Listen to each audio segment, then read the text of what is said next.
Everyone, আসসালামু আলাইকুম। সবাই কেমন আছেন? তো আশা করি আমরা ভালো আছি।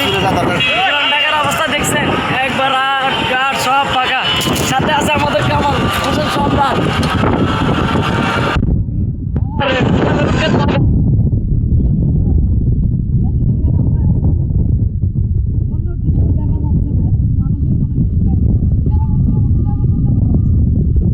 আমরা কাজ শেষ করলাম, ইন্টারনেট 40 এবার আসলাম। কামাল ভাই কাজ শেষ করলো, দেখছেন কামাল ভাই পানি খাইতেছে। ঢাকা শহরে আসলে মানুষজন একবারে নাই, ঢাকা শহরে কোনো মানুষজন নাই, ফাঁকা। বাম পাশে জায়গা আছে তো।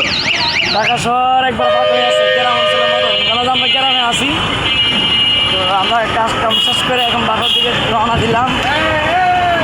আউটিংটা নেওয়ার দিতে দিতে আমাদের জীবনটা তেজপাত হয়ে গেছে।